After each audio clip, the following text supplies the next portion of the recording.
எல்லாரும் வரக்கு முன்னாடி நம்ம ஃபர்ஸ்ட்டாக வந்துட்டோம். எல்லாரும் வந்துட்டாங்கன்னு தான் நினைக்கிறேன். அப்புறம் ஏன் இன்னும் சொல்லாமல் இருக்கிறாங்க எதுவுமே? இன்னும் பாதி பேர் வரல. எல்லாரும் வந்தோன்னு தான் சொல்ல ஆரம்பிப்பாங்க ஹேட்டர். வனவில திருவிழாவை பற்றி என்ன பேச போகிறாங்களோ பார்ப்போம். விச்சுவங்களே வந்து வனவிலங்க திருவிழா நடத்த போகிறோன்னு சொல்லிட்டாரு. ஆனால் அரசர் வந்து அதை பற்றி இன்னும் கொஞ்சம் விஷயம் சொல்லுவாருன்னு நினைக்கிறேன். என்ன சொல்லுவாங்கன்னு பார்க்கலாம். எல்லாரும் வந்துட்டாங்களா?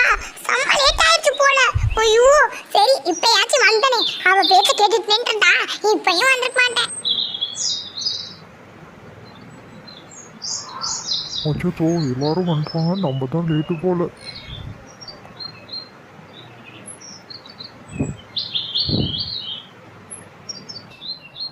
எல்லாருமே வந்துட்டாங்க போல. நான் முடிச்சா லேட்டு. சரி விடு, இன்னும் சொல்ல ஆரம்பிக்கலன்னு நினைக்கிறேன். வணக்கம் அரசரே. வணக்கம் அரசா. வாங்கப்பா வாங்க, எல்லாரும் வந்துட்டீங்களா?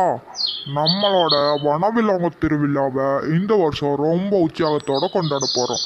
அதுக்காக விச்சு வந்து உங்களுக்கு அறிவிப்பு கொடுத்துருப்பான். என்ன எல்லாத்துக்கும் புரிஞ்சுதா? நம்ம வனவிலங்கு திருவிழா நம்ம காட்டில் மட்டும் இல்லாமல் வெளிக்காட்டில் இருந்து கூட எல்லாரும் வருவாங்க.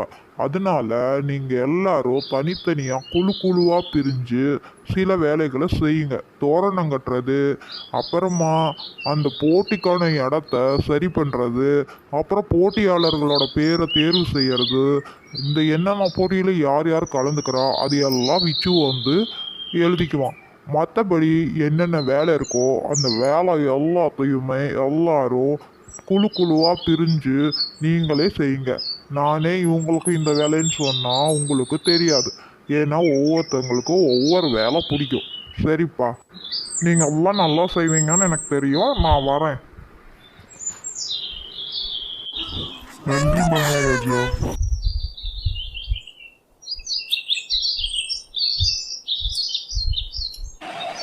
வனவிலங்கு திருவிழானா அதில் டெக்கரேஷன்ஸ்லாம் போடுவாங்களப்பா.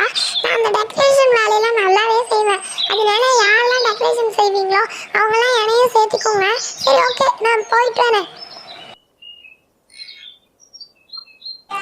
எனக்கு கடைசியா எல்லா வேலையும் எடுத்துட்டு இன்னும் எந்த வேலை இருக்கோ கொடுங்க. எனக்கு எந்த வேலைனாலும் ஓகே தான். ஆமாப்பா, எனக்கும் எந்த வேலை இல்லாலும் ஓகே. எப்பா அந்த தோரணம் ஏற்ற வேலையெல்லாம் அந்த என்கிட்ட கொடுத்துருங்கப்பா. நான் நல்லா ஹைட்டாக தான் இருக்கேன். கட்டி விட்ருவேன். கூப்பிடுங்க நல்லா. எல்லாரும் அவங்கவுங்க முடிவு சொல்லிட்டாங்க. நம்ம டெக்கரேஷன் வேலை பார்க்கலாமா? நீங்க என்ன சொல்றீங்க? நம்ம எல்லாம் சேர்ந்து டெக்கரேஷன் பண்ணலாமா? ஸ்டோபல், எனக்கு ஓகே தான் ஸ்டோபல் அக்கா. டெக்கரேஷன் பண்றது எனக்கும் ரொம்ப பிடிக்கும். எனக்கும் ஈஸியா வரும். சரி, முடிவு பண்ணிட்டு நீங்க சொல்லுங்க. நான் வீட்டுக்கு போய் தூங்குறேன். நம்ம ஹேட்டர் பர்த்டே கூட டெக்கரேஷன்லாம் பண்ணோம்ல, நமக்கு நல்ல டெக்கரேஷன் வரும்ப்பா. நம்ம டெக்கரேஷன் வேலை எடுத்துக்கலாம். ஓகே. ஆமாம், மேக்ஸ் சொன்னது கரெக்ட் தான். என் பர்த்டேக்கே நீங்கள் டெக்கரேஷன்லாம் பட்டை கல்பிட்டீங்க. அதே பண்ணிக்கலாம். நமக்கு அதான் வேலை ஈஸியாகவும் இருக்கும். டெக்கரேஷனை ஜாலியாக போட்டு போகலாம். செம்மையாக இருக்கும். அதுவே எடுத்துக்கலாம்ப்பா நம்ம. ஓகே ஸ்னோபல். எல்லாரும் அவங்கவுங்க செய்ய போற வேலையை சொல்லிட்டாங்க. நம்மளும் டெக்கரேஷன் தான் செய்ய போறோம். கண்டிப்பா இந்த முறை டெக்கரேஷன் செஞ்சு சூப்பரா அட்டை கிளப்பிடலாம்.